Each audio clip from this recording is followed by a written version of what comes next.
আমার নিজের লেখাপড়া দিয়ে একটু শুরু করি। আমার খুব বিচিত্র লেখাপড়া। বিচিত্র লেখাপড়া অর্থে যে কোথায় কোথায় স্থির হতে পারি নাই। শুরু করেছিলাম বুয়েট থেকে। বুয়েটের কেমিক্যাল ইঞ্জিনিয়ার, অনেকেই হয়তো জানেন, আমার অ্যালামনাই একজন বসে আছে এখানে। আর তার আগে আমার মজার খবর আছে, আমি ঢাকা ইউনিভার্সিটিতে ভর্তি হয়েছিলাম ফিজিক্সে, কিন্তু পড়ি নাই। তখন ঢাকা ইউনিভার্সিটি ভর্তি পরীক্ষা আগে হতো, বুয়েটের পরীক্ষা পরে হতো। ঢাকা ইউনিভার্সিটিতে ডক্টর ইন্নাস আলী স্যার ছিলেন তখন হেড অফ দ্য ডিপার্টমেন্ট। আমি প্রাগৈতিহাসিক মানুষ, তো এই জন্য অনেক আগের কথা বলছি আর কি। তো ডক্টর ইন্নাস আলী, আমার মনে আছে ওনার সাথে একটা বেয়াদবি করেছিলাম। তো মাপ চাওয়াটা আর হয় নাই। যখন আমি ভাইবা দিচ্ছিলাম, আমাকে উনি জিজ্ঞেস করেছিলেন, বাবা ভাইবা তো দিচ্ছ, বুয়েটের রেজাল্ট হলে থাকবা তো ঢাকা ইউনিভার্সিটিতে? তো আমি মিথ্যা কথাই বলেছিলাম, জি স্যার থাকবো। থাকি নাই, বুয়েটে চলে গেছিলাম। তো স্যারের কাছে আর মাপ চাওয়া হয় নাই মিথ্যা কথা বলার জন্য। তো আজকেই মাপ চেয়ে নিচ্ছে আর কি। তারপরে লেখাপড়া, ইঞ্জিনিয়ারিং করে চাকরি বাকরি শুরু করলাম। আমার শুরুটা একদম ইঞ্জিনিয়ারদের মতো, অ্যাসিস্ট্যান্ট ইঞ্জিনিয়ার একটা সার কারখানায়। আমি ঘোড়াশাল সার কারখানায় অ্যাসিস্ট্যান্ট ইঞ্জিনিয়ার হিসেবে শুরু করেছিলাম কর্মজীবন। এর মধ্যে তখন আমাদের সময় বেশ চাকরি টাকরি পাওয়া যেত। আজকালকার ছেলেরা শুনলে একটু হিংসা বোধ করতে পারে, মানে 3-4টা অ্যাপয়েন্টমেন্ট লেটার থাকতো সেই সময়। তো অনেকগুলো চাকরি বদলেছিলাম। আমার মনে আছে প্রথম 4 বছরে আমি 5টা চাকরি বদলেছিলাম। তো বদলে বদলে শেষে আমি তেল কোম্পানিতে ছিলাম। তখন ছিল এসও, মাল্টি ন্যাশনাল কোম্পানি, এখন যেটার নাম মেঘনা। তো ওই কোম্পানিতে চাকরি করতে করতে মনে হলো অন্য লেখাপড়া করা দরকার, ভালো লাগছে না ইঞ্জিনিয়ারিং এ। তো ঢাকা ইউনিভার্সিটিতে ভর্তি হলাম আইবিএ তে। তো আইবিএ তে পড়ার সময় ঢাকায় চাকরি নিয়ে এলাম। সারাদিন চাকরি করতাম, সন্ধ্যায় পড়াশোনা করতাম আইবিএ তে। এমবিএ করতে করতে একটা স্কলারশিপ জুটে গেল জাপান থেকে, কমনওয়েলথ স্কলারশিপ, সেরামিক ইঞ্জিনিয়ারিং এ ডিপ্লোমা করার জন্য। তো ভাবলাম এটা সুযোগটা যখন চলে আসলো, তো আইবিএ থেকে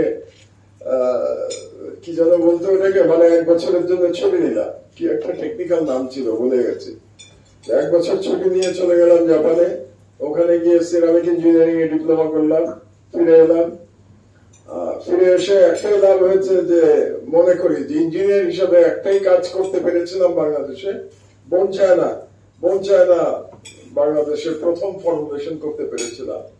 ইঞ্জিনিয়ার হিসাবে একটাই কীর্তি আমার, বোন চায়নাটাকে বাংলাদেশে করা। তো করতে করতে তারপরে এমবিএ করা হয়ে গেল। তারপরে তো দীর্ঘ সময় চাকরি করে তারপরে সরকারে গেলাম, সরকারি চাকরি করলাম। তারপরে পত্রিকায় এলাম, লেখালেখি শুরু করলাম 11 সরকারের সময় থেকে। এই লেখালেখি শুরু, লিখতে লিখতে সাংবাদিক বনে গেলাম, পত্রিকার সম্পাদক হলাম। তারপরে আসামি হলাম, জেলে গেলাম, 5 বছর জেলে থাকলাম, দেশ ছাড়তে বাধ্য হলাম, নির্বাসনে গেলাম। নির্বাসনে যাওয়া, এর মধ্যে আবার বই লেখা শুরু করলাম। জেলে থাকতে থাকতে একটা বই লিখলাম, দ্য পলিটিক্যাল হিস্ট্রি অফ পশ্চিম বেঙ্গল, জেলে থেকে লেখা। এই বইটা লন্ডন থেকে প্রকাশিত হয়েছে। আর তারপরে যখন বিদেশে গেলাম, শেখ হাসিনা আমার একটা উপকার করলো, যে আবার একটা পড়াশোনা করার সুযোগ করে দিল এই বুড়ো বয়সে। কারণ মালয়েশিয়াতে যখন গেলাম তখন ইসলামিক ইউনিভার্সিটি আমাকে একটা পিএইচডি অফার করলো। তো ভাবলাম খারাপ কি, সময়টা তো ভালো কাটবে। তো এটাই আপনাদের সাথে গল্প করবো, এই পিএইচডি করাটা নিয়ে। কারণ আমাকে প্রথমে অফার করলো বিজনেস স্কুলে, আইবিএ তে। ওদের জন্য বিজনেস স্কুল আছে, যে আপনি বিজনেস স্কুলে পিএইচডি করেন। ভিসি বললেন। আমি বললাম আমার ভালো লাগে না বিজনেস স্কুলের পড়াশোনা। বলে কি ভালো লাগে আপনার, আমাকে জিজ্ঞেস করলেন উনি। মানে এটা ঘটনা হলো যে আমার যে লন্ডন থেকে প্রকাশিত বইটা, the political history of Muslim Bengal, এই বইটার প্রকাশনা উৎসব হয়েছিল আইইউ তে। তো ওখানে ভিসির সাথে পরিচয় হলো। তো ভিসি বললেন আপনার কোন সাবজেক্টে আপনার এখন ইন্টারেস্ট? আমি বললাম আমার ইন্টারেস্ট এখন পলিটিক্যাল সায়েন্সে। এখানে একজন বলে পলিটিক্যাল সায়েন্সের প্রফেসর আছেন। আর হলো আমার হিস্ট্রিতে। তো তাহলে হিস্ট্রিতে করবেন আপনি? আমি বললাম আপনারা যদি আমাকে হিস্ট্রিতে নেন তাহলে আমি হিস্ট্রিতে করবো। তো পিএইচডি করলাম হিস্ট্রি অ্যান্ড সিভিলাইজেশন। তো সেখানে আমার একাডেমিক কাউন্সিলের বিশাল আপত্তি যে আপনার সাথে হিস্ট্রি কোনোদিন পড়েন নাই, আপনি এখন পিএইচডি করবেন হিস্ট্রিতে। তো যাই হোক, অনেক লড়াই টড়াই করে একাডেমিক কাউন্সিলকে রাজি করালাম যে আমাকে একটা সুযোগ দিয়ে দেখেন, পারতেও পারি।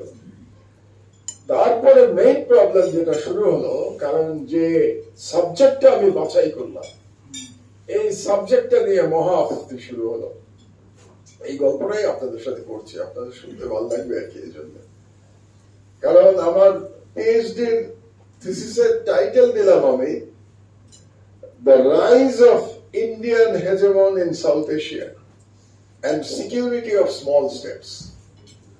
তো এটা যখন দিলাম তখন একাডেমিক কাউন্সিল ঘাবড়ে গেল, কারণ আইইউএম এর সদস্য মধ্যে ইন্ডিয়াও আছে।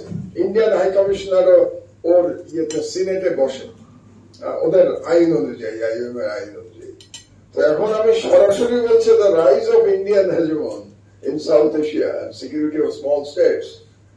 তো তখন এটা নিয়ে হলো যে আপনি একটা রাষ্ট্রের বিরুদ্ধে আপনি আক্রমণ করছেন, এটা মেনে নেয়, এটা একাডেমিক না। তো এটা যে একাডেমিক না এটা আবার প্রমাণ করতে হলো যে এটা একাডেমিক।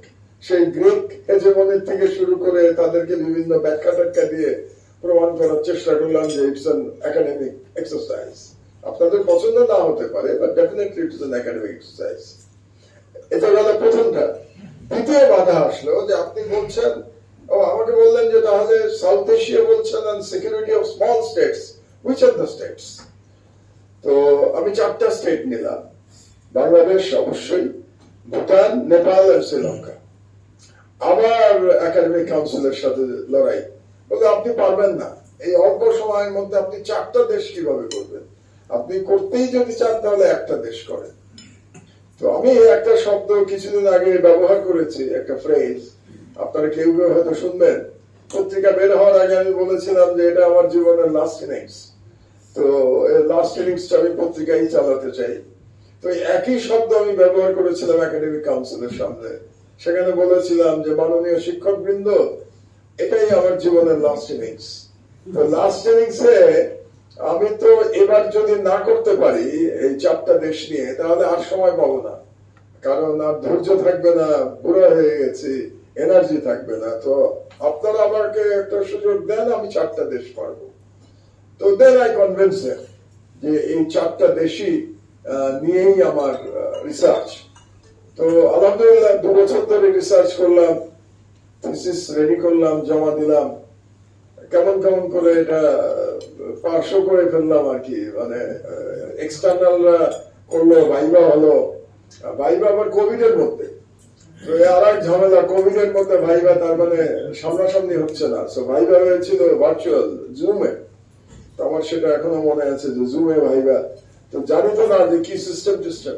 তো ভাইবা যখন ডিফেন্ড করলাম আমার থিসিস, ডিফেন্ড করার পরে বললো, আবার টাইম ডিফারেন্স ছিল, আমি তখন টার্কিতে ছিলাম, টার্কি থেকে করছিলাম, টাইমটা ছিল আমার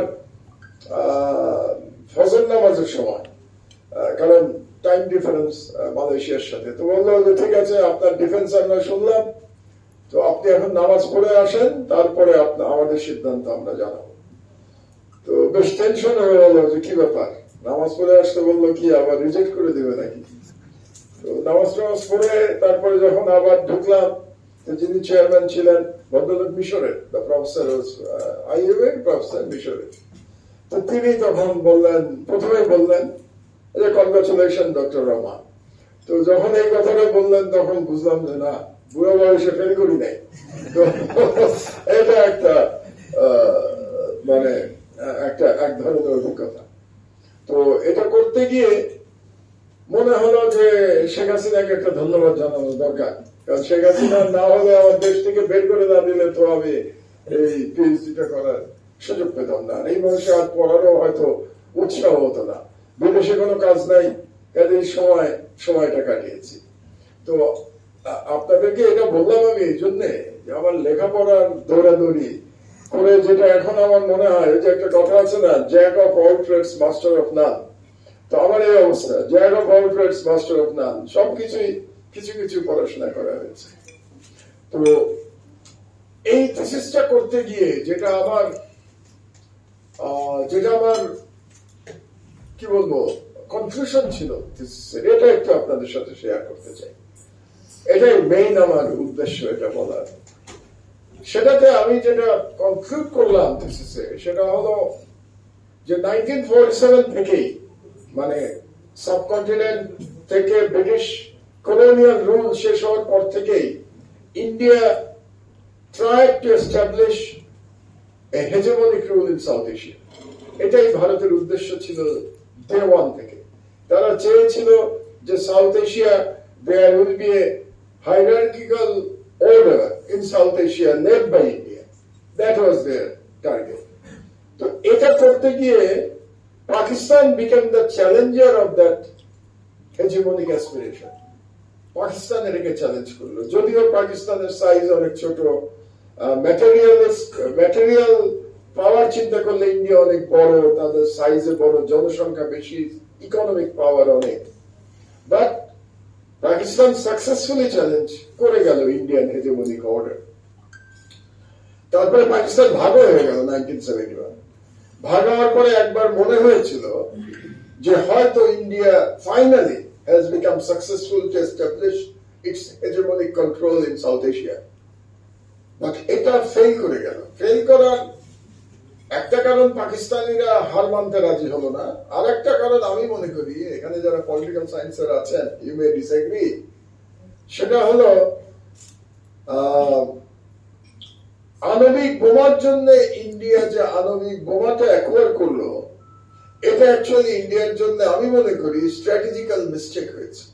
স্ট্র্যাটেজিক্যাল মিস্টেক এই জন্য বলি আমি যে আণবিক বোমা তো আরো ভালো, মানুষ তো পাওয়ারফুল হয়, কিন্তু রিজিওনাল যদি আমি চিন্তা করি তাহলে মিস্টেকটা হলো এই জন্য যে in the region, in South Asia, India is the undisputed power. তাদের সাথে কনভেনশনাল মিলিটারি পাওয়ারে কেউ পারবে না, এটা হচ্ছে ইটস এ রিয়ালিটি। কিন্তু ওরা যখন আণবিক বোমা হয়ে গেল, পাকিস্তান তখন ডিক্লেয়ার করলো যে আমরা ঘাস খেয়ে হলেও আণবিক বোমা বানাবো, এন্ড পাকিস্তান সাকসিডেড, তারা আণবিক বোমা বানালো। তো যে মুহূর্তে আণবিক বোমা বানিয়ে ফেললো পাকিস্তান, তো 1971 এ যে প্যারিটিটা লুজ করেছিল Pakistan, that parity was restored the moment Pakistan became an atomic power. কারণ যখন দুটো দেশ অ্যাটমিক পাওয়ার হয়, there is no winner and no loser, because atomic warfare তো nobody will survive. এবং আপনি দেখেন এই কারণে পাকিস্তান আণবিক বোমা পাওয়ার পর থেকে কিন্তু ইন্ডিয়া পাকিস্তানের যুদ্ধ হয় না। অনেকবার মনে হচ্ছে এই যুদ্ধ হবে, কিন্তু ফাইনালি যুদ্ধ হয় নাই, because the atom bomb of Pakistan is acting as a deterrent against war. So এই দিক দিয়ে আমার হেজেমনিক যে অ্যাসপিরেশন ইন্ডিয়ার ছিল, দ্যাট ওয়াজ ডিফিটেড। তো এটা হলো পাকিস্তানের সাইড থেকে। আর চারটা দেশের নাম আমি যেটা বললাম, সেখানে দুর্ভাগ্যজনক ভাবে আপনাদের মনে রাখতে হবে, থিসিসটা লিখেছি কিন্তু আমি হাসিনার পতনের আগে, কাজে হাসিনার পতনের আগের সময়টা আমাদের চিন্তা করতে হবে। সেখানে আমি দেখিয়েছি এই চার দেশের মধ্যে দুটো দেশে ইন্ডিয়ান হেজেমনিক অ্যাসপিরেশন সাকসেসফুল হয়েছে, আর দুটো দেশে ফেল করেছে। যে দুটো দেশে ফেল করেছে এটা আগে বলি, তারপরে সাকসেসরটা বলবো। ফেল করেছে, নেপালে ফেল করেছে, because Nepal challenge the Indian hegemony. যদিও নেপাল ইজ হিন্দু স্টেট, নেপাল কিন্তু একসময় the only declared constitutional Hindu state in the world ছিল। এখন আর নাই, এখন Nepal is republic, secular. But before the fall of Gyanendra, King Gyanendra, Nepal was a Hindu state, একদম constitutional Hindu state. But Nepal never accepted Indian hegemony. Nepal চায়নাকে balance of power করে, চায়নাকে use করে নেপাল তার সার্বভৌমত্ব রক্ষা করেছে। So India fail. যদিও ইন্ডিয়া নেপালের বিরুদ্ধে দুইবার তারা কিন্তু অবরোধ আরোপ করেছিল, ল্যান্ড অবরোধ করেছিল, একবার রাজীব গান্ধীর আমলে, আর একবার এই কিছুদিন আগে 2016 সালে মোদির আমলে। তারপরে Nepal surrender. Same case is true with Sri Lanka. শ্রীলঙ্কায় কিন্তু ওদের সিভিল ওয়ার হয়েছে, তামিল টাইগাররা ফাইট করেছে, কিন্তু শ্রীলঙ্কা অলসো নেভার সারেন্ডার, এবং এই জন্য Indian hegemony lost in Sri Lanka. Successful হয়েছে নাম্বার ওয়ান ভুটান। ভুটানে সাকসেসফুল হয়েছে এই জন্য যে 1947 এর পরেই ভুটানের সাথে ইন্ডিয়া একটা হেজেমনিক ট্রিটি করতে সক্ষম হয়েছিল।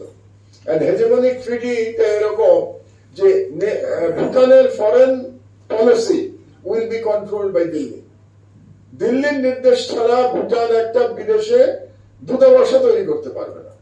এবং আপনারা অনেকে জানেন, যারা জানেন না শুনলে অবাক হবেন, আজ পর্যন্ত ভুটানের সাথে সিকিউরিটি কাউন্সিলের যে 5টা পার্মানেন্ট মেম্বার, তাদের কারোর সাথে ফর্মাল ডিপ্লোম্যাটিক রিলেশন নাই। America, Russia, France, England and China, 5 দেশের কোন দেশের দূতাবাস ভুটানে নাই, এবং ভুটানের দূতাবাসও এই 5 দেশে নাই। কতটা কন্ট্রোল এখনো ইন্ডিয়া যে পার্মানেন্ট মেম্বারের সাথেও তার ফর্মাল রিলেশনশিপ নাই। আরো একটা মজার তথ্য দেই আপনাদেরকে, যে 1968 পর্যন্ত ভুটানের কোন ডিপ্লোম্যাটিক মিশনই ছিল না পৃথিবীর কোথাও, কারণ ইন্ডিয়া অ্যালাউ করে নাই। এবং প্রথম ডিপ্লোম্যাটিক মিশন কোথায় হয়েছিল, that is also very interesting, দিল্লিতে। দিল্লি প্রথম বললো ঠিক আছে তোমরা ডিপ্লোম্যাটিক মিশন করার এত শখ তোমাদের, আসো দিল্লিতে করো। তো দিল্লিতে তারা প্রথম করলো। এবং দ্য সেকেন্ড কান্ট্রি যার সাথে নেপালের ভুটানে ডিপ্লোম্যাটিক রিলেশনশিপ হয়েছিল সেটা হলো বাংলাদেশ। ইন 1971 এ বাংলাদেশকে ভুটান স্বীকৃতি দিয়েছিল। আপনারা যারা আমার কাছাকাছি, আমার চেয়ে বেশি বয়স তো এখানে কেউ নাই, কাছাকাছি বয়সের যারা, তাদের হয়তো মনে থাকতে পারে যে Bhutan was the first country to recognise Bangladesh in 1971. After that, India was the second country, and third country was Mongolia, Russian bloc. So, তার মানে Bhutan foreign policy is totally control by Delhi, এবং আজ পর্যন্ত ওই চুক্তি চেঞ্জ হয় নাই। তার মানে আজ পর্যন্ত Bhutan is not a classical independent country. Bhutan এখনো সর্ট অফ উপনিবেশ অফ আনডিক্লেয়ার্ড উপনিবেশ অফ ইন্ডিয়া। সো ভুটানে ইন্ডিয়ান হেজেমনি সাকসেসফুল হয়েছে। আর আমি যখন থিসিস লিখেছিলাম 2022 সালে, তখন Bangladesh was under hegemonic rule of India. আমার থিসিসের কনক্লুশন এটাই ছিল যে বাংলাদেশে ইন্ডিয়া হেজেমনিক রুল এস্টাবলিশ করতে সাকসেসফুল হয়েছে, কারণ বাংলাদেশে তারা একটা পাপেট গভর্নমেন্টকে রাখতে সমর্থ হয়েছে, without N election, without any democracy, and it is totally controlled by South Bloc, controlled by the deep state of India. So that was sort of my conclusion. তো সেখানে একটা লাস্ট লাইন ছিল, পরে এটা সাকসেসফুল হয়েছিল। আমি বলেছিলাম যে এটা দেখার বিষয় যে বাংলাদেশের জনগণ কতদিন এই যে একটা হেজেমনিক কন্ট্রোল এটাকে সহ্য করে। তো এটা আমার এক ধরনের কোয়েশ্চেন ছিল, আনডিসাইডেড কোয়েশ্চেন। আমি বলেছিলাম এটা দীর্ঘদিন এইভাবে কন্ট্রোল করা বাংলাদেশকে সম্ভব হবে না। আলহামদুলিল্লাহ জুলাই বিপ্লবের আমাদের ইয়াং জেনারেশন, আমাদের ছেলে মেয়েরা তাদের জীবন দিয়ে বাংলাদেশকে ইন্ডিয়ান হেজেমনি থেকে মুক্ত করেছে। এই জন্য আমি সবসময় বলি hats off to our children, because তারাই বাংলাদেশকে আবার ভারতীয় ক্লাচ মুক্ত করতে পেরেছে।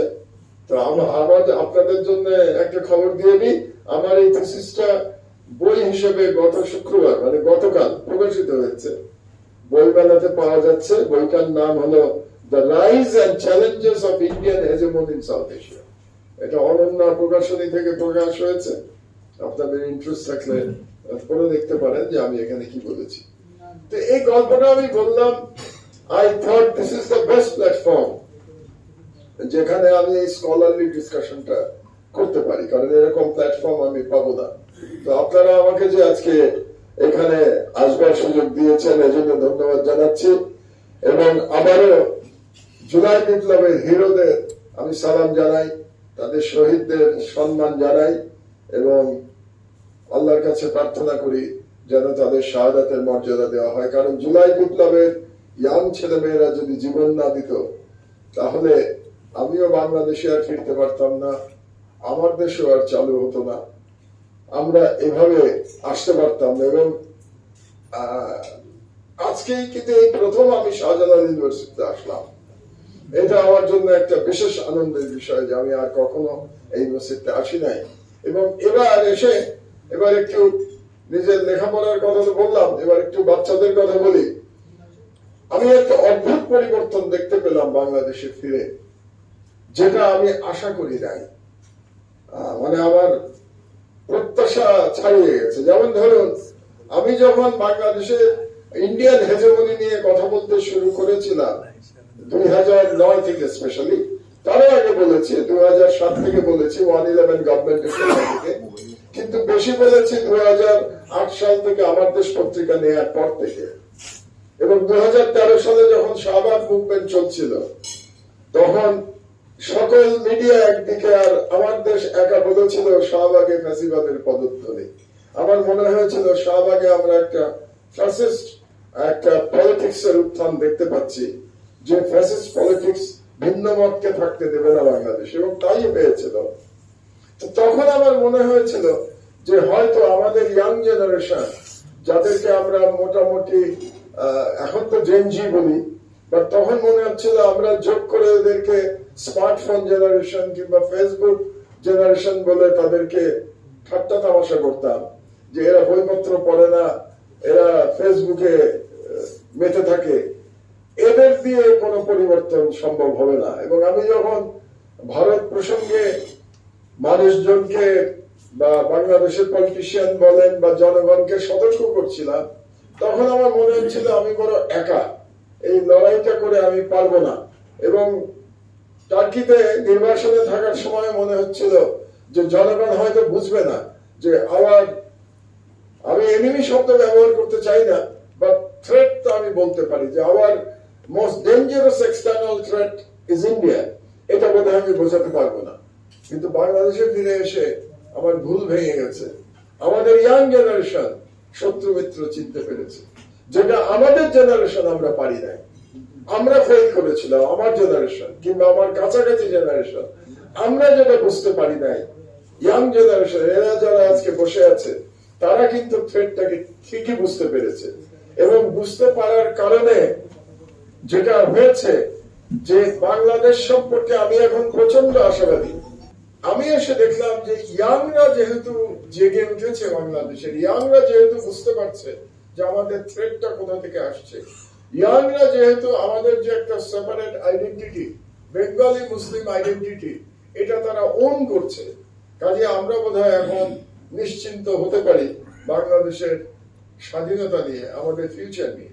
এবং এটা আমি আরো আনন্দ পাই, কারণ আমি অনেক ইউনিভার্সিটিতে গেছি গত 4 মাসে। আমি জাহাঙ্গীরনগরে গেছি, ঢাকা বিশ্ববিদ্যালয়ে তো অনেকবার গেছি, জগন্নাথ ইউনিভার্সিটিতে গেছি, অনেক কলেজে গেছি, আজকে আপনাদের এখানে আসলাম। আমি ইয়াংদের যখন দেখি যে আমার মতো বুড়ো মানুষের বক্তব্য শুনতে চায়, দৌড়ে আসে, হ্যান্ডশেক করে, ছবি তোলে, তখন আমার অবাক লাগে। কারণ আমি ধারণা করেছিলাম যে এই জেনারেশন আমাকে চেনেই না, চেনার কথা না কিন্তু এই জেনারেশনের। কারণ 5 বছর জেনেছিলাম, পত্রিকা বন্ধ 2011 সাল থেকে, 13 সাল থেকে, তার মানে 12 বছর, বিদেশে 6 বছর। কাজে এই জেনারেশনের সাথে তো আমার বিশাল ব্যবধান। বাট আমি অবাক হয়ে গেলাম যে এই জেনারেশন আমাকে চেনে। একটা গল্পের কথা বলি, আমি এসেই চট্টগ্রামে গেছিলাম, আমাদের পত্রিকার কাজেই চট্টগ্রামে গেছিলাম। তো সেখানে চিটাগাং ক্লাবে গেছি আমি, তো এটা আজ থেকে 3 মাস আগের কথা। ওখানে হঠাৎ করে দূরে দেখি ইয়াং ছেলে পেলে গল্প করছে। হঠাৎ একজন আমাকে দেখে বলছে দূরের থেকে, ওই যে মাহমুদুর রহমান। এবং মাহমুদুর রহমান বলে এই সব ইয়াং বাচ্চা ছেলে মেয়েগুলি দৌড়ে এসছে, দৌড়ে এসে লিটারালি হাঁটবি। তোমরা আমাকে চেনো নাকি? বলছি স্যার আপনাকে চিনি, আপনার ওই শাহবাগে ফ্যাসিবাদের পদধ্বনি আমরা দেখেছি, আমরা জানি আপনি। তাহলে যে জেনারেশন এরকম জেগে গেছে, সেই জেনারেশনকে আমি এই জন্য হাসিনা দিল্লিতে বসে কি করছে এতে আমি মোটেও চিন্তিত না। আমি মনে করি they are the vanguard and they are the safeguard of the sovereignty of this country. So ওই যে আমি বলি যে আমাদের সময় এসে গেছে পতাকা হ্যান্ড ওভার করার জন্য, এরা পতাকা নেওয়ার জন্য প্রস্তুত। ওই যে রবীন্দ্রনাথের একটা কবিতা আছে না, তোমার পতাকা তারে যারে দাও তারে বহিবারে দাও শপথি।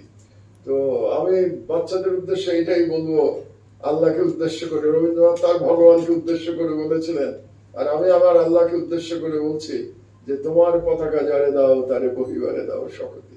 Thank you everybody. আল্লাহ হাফেজ।